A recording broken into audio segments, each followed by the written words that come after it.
Regan is back! Who's Regan is the only Regan. This time with James Earl Jones. Oh. Some evil grasshoppers. Horrifying imagery. And a total disregard for the fourth wall. Utterly horrible. And fascinating. It's The Exorcist II, The Heretic, but is it watchable?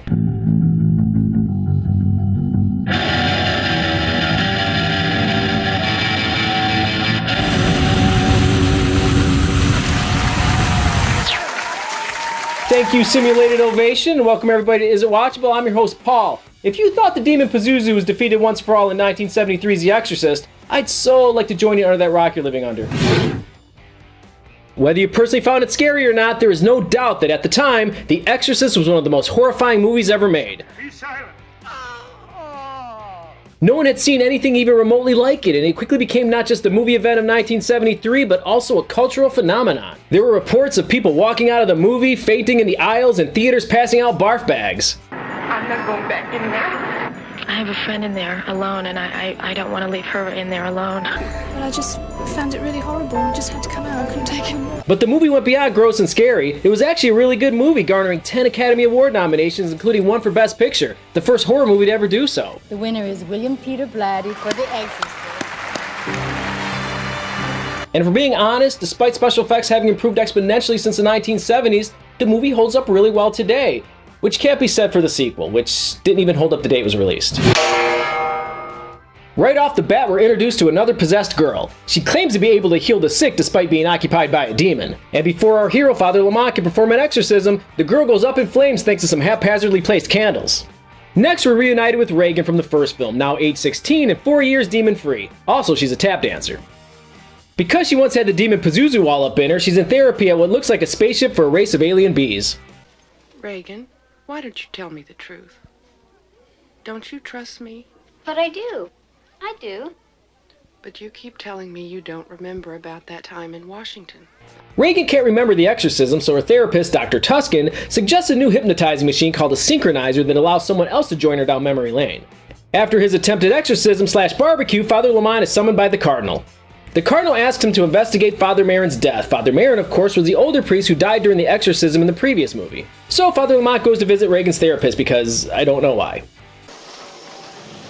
Liz, what does he want? How would I know, Regan? It's here about me, isn't he? Okay, look. I am not going to sit here and point out every piece of poorly delivered dialogue. No one's got time for that, and nearly every movie I do on this show has bad acting. But oh my god, this is the sequel to one of the biggest movies ever, made by a major movie studio with a real director and experienced actors. Father Lamont asks to interview Regan, but Dr. Tuscan refuses for Hollywood medical reasons. The shock of recall could result in self-punishment. I couldn't rule out suicide. Sorry to disturb you. Yes, what is it, Regan? Gene, I've changed my mind. I'd like to try that machine after all. Fine. So Regan and Dr. Tuscan strap in to travel back in time to the better movie. But not long into their session, the doctor starts having heart problems. So Father Lamont hops in the driver's seat to save her because suddenly everyone's an expert at this new technology. Next, courtesy of some lazy special effects, we see what Father Lamont sees. Regan from this movie and possessed Regan from the first movie playing a tug-of-war with the doctor's heart. But apparently the better movie Regan is no match for the Father's holy words. In God's name. So not 5 minutes prior in the movie, the doctor is concerned that recalling the events of the exorcism will be too traumatic for Regan, possibly even making her want to kill herself. But then she inexplicably uses the hypnosis machine to take Regan back to that exact same event. What? On his way out, Father Lamont is presented with a picture that Regan drew of him. He starts to panic because she made him all fiery looking and drags Dr. Tuscan to the basement where they find a box engulfed by flames. As Tuscan takes her time retrieving the fire extinguisher, she notices that Lamont looks exactly like the picture Regan drew. Later, Regan has a dream about a young Father Merrin who, along with some African villagers, is attacked by a huge swarm of locusts. During the dream, she sleepwalks to the edge of the most dangerously designed balcony in the world, only to be awakened in the nick of time by a bevy of doves. A flock of doves is called a bevy. Next, Sharon, Regan's caretaker, agrees to meet Father Lamont in DC and give him a tour of the famous exorcism house. Sharon was the nanny from the first movie and was brought back because the mom from the first film, Ellen Burstyn, didn't want to return for the sequel. During their visit, we see all the hits: the infamous stairs, the wrought iron fence, and eventually the notorious bedroom where a hilarious-looking locust watches ominously from the corner. Then we're back to New York for another synchronizing session. This time, Father Lamont goes along for the ride. Their minds are whisked off to the same African village from Regan's dream as Father Merrin studies a boy with special powers who protects the village from the frequent locust attacks. But when the boy is overtaken by the locust and possessed by the demon Pazuzu, Merrin must take him to a mountaintop church for an exorcism, losing one of his men along the way. After the demon has been cast out, we're taken on a magical flight through Africa, courtesy of a dumb-looking locust effect that this film loves way too much. The flight also takes us forward in time to a vision of the boy, all grown up as James Earl Jones.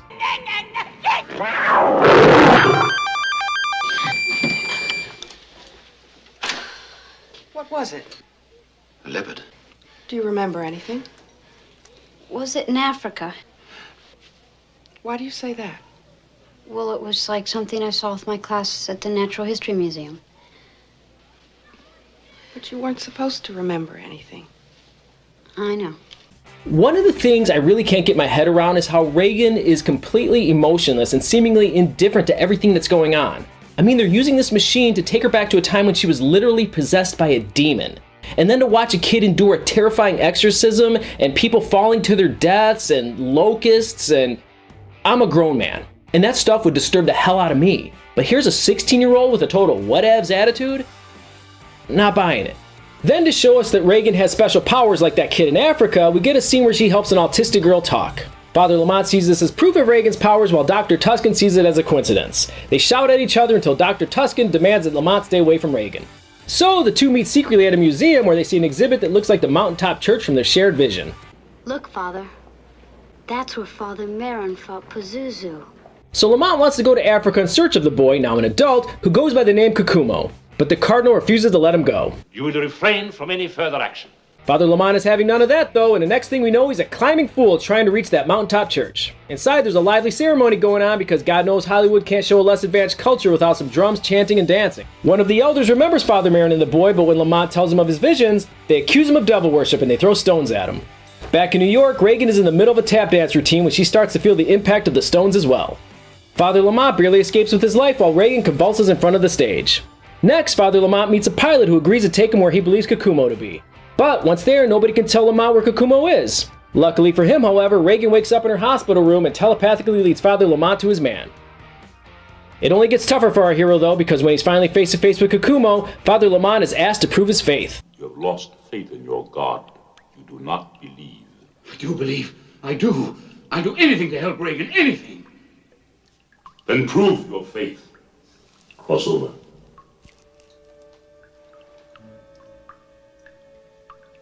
My faith is in Jesus Christ, reborn. Prove it.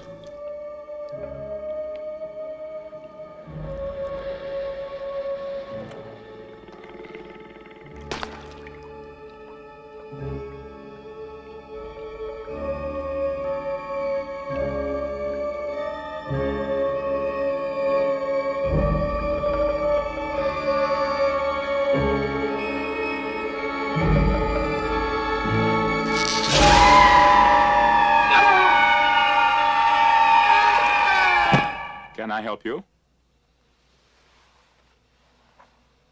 That was actually a really good scene. The suspense builds nicely, James Earl Jones is effectively menacing, Richard Burton, who's phoned it in for most of this film, does a great job conveying the agonizing acceptance of what he's about to do. It's really another good example of how so many of these bad movies give us small glimpses of greatness or potential or what could have been. For me, in this movie, it was that scene.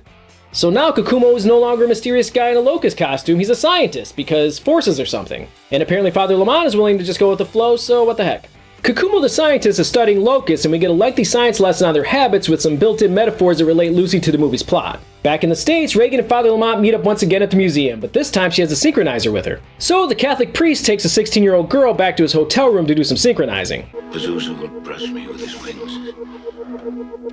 Don't be afraid. Father Merrin will help us. Seriously, is she dead inside? How does going to meet a demon not paralyze her with fear? Anyway, during their session, Father Merrin calls out to Father Lamont and explains that the devil is really targeting all the gifted good people with special powers, like the Brazilian girl who healed the sick, Kukumo the locust fighter, and of course Regan with her ESP. Oh yeah, she has ESP. Afterwards, Father Lamont ends up in a trance and walks out as Regan follows after him. They eventually wind up on a train to DC. Regan calls Dr. Tuscan and she and Sharon board a plane to DC. They're all headed for the house in Georgetown where the original movie took place. Pazuzu makes traveling difficult for the Doctor and Sharon, however, first making their plane almost crash, then having their taxi annoyingly get caught in traffic. I'm gonna see about this. Now things kick into high gear as inside the house, Father Lamont opens the door to Regan's old room and gets a face full of locusts. The windshield shatters on Tuscan and Sharon's taxi, causing it to crash into the house. Regan goes upstairs to help Father Lamont. Your finger? Oh, you're pointing. Outside, the taxi driver is dead and Sharon is acting all possessed, refusing to help the Doctor out of the back seat. Upstairs, Regan opens the door to her old room and sees a possessed younger version of herself, and seems a little taken aback. Dr. Tuscan finally escapes the car, but Sharon won't let her in the house, going so far as to set herself on fire. Inside, Regan from the first movie makes herself look like Regan from this movie to seduce Father Lamont. So in the first movie, it's established that the demon has the ability to get inside people's heads, to know what their motivations are, to better manipulate them. I don't think it's unreasonable to ask what the demon knows about Father Lamont when the way it thought to get his blood flowing was to turn into a seductive current version of Regan. I mean, right? So the fake Regan commands Father Lamont to kill the real Regan, but real Regan fights back and Lamont snaps out of his trance and then fights the fake Regan. Then more locusts show up because we can't forget they're important to the plot for some reason. As the locusts swarm and fake Regan and Lamont fight, the house starts to come apart to have more things happen. Eventually, Father Lamont wins the fight by pulling fake Regan's heart out. And real Regan does the same whip-like motion young Kukumo did, and all the locusts suddenly turn nice. And then disappear. Outside, despite a horrible car crash, a lady going up in flames on the front porch, and an entire house collapsing in the middle of a densely populated neighborhood, there are no neighbors or emergency vehicles in sight. Realizing now that Father Lamont might have been onto something with all that demon business, Tuscan apologizes and then gives Regan to Lamont to take care of, even though that is totally not her call. As Lamont and Regan walk off to the back of the set, first responders and a crowd of people suddenly appear out of nowhere, proving once more that, just like in Harry Potter, there's no plot hole that can't be explained away by magic or the supernatural. In my expert opinion from watching TV and reading the internet, Regan is a total emotionless psychopath, which a better film might have explained by the trauma she experienced in the original movie. But this isn't a better film. Almost nobody involved in the first film wanted to be a part of the sequel. William Friedkin, the director, William Peter Blatty, the writer, both refused, as did actress Ellen Burstyn. Even Linda Blair only agreed under the condition that she not have to wear that demon makeup, which is why flashback Regan from this movie doesn't look much like Regan at all. And I can't stress enough how bad the acting is in this movie, which, as I said before, is head-scratching considering the caliber of talent. I mean, Louise Fletcher was fresh off a Best Actress win for her role in One Flew Over the Cuckoo's Nest. Maybe she used it all up? Critics, of course, beat this movie up, some even calling it one of the worst movies ever made, and it was reported that audiences actually burst out in laughter at the New York premiere. But it did have one unlikely fan, Martin Scorsese. Scorsese said, "I liked the first Exorcist because of the Catholic guilt I have, and because it scared the hell out of me, but the Heretic surpasses it." Okay, look, I've got my guilty pleasures too, so I am not gonna bag on one of the greatest filmmakers of all time, but surpasses the original? Wow.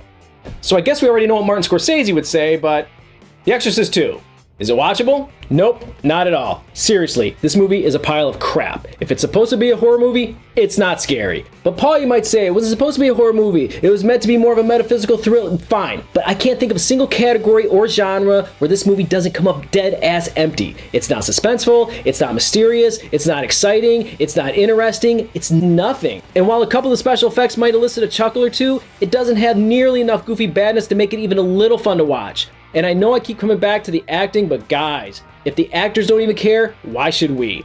Finally, I want to come clean and say that I'm definitely comparing this to the original Exorcist, and while some might say it's unfair to compare any movie to one of the most beloved films in history, if you're going to call yourself a sequel, you're asking for that comparison. I think it's completely warranted. This is the first movie so far that I've deemed completely unwatchable, and if you disagree, I would love to see your opinion in the comments, especially you, Martin Scorsese. Well, that's it for this episode. Join me next time when things get all sexy up in here with my review of the erotic classic, Showgirls, and be sure to subscribe.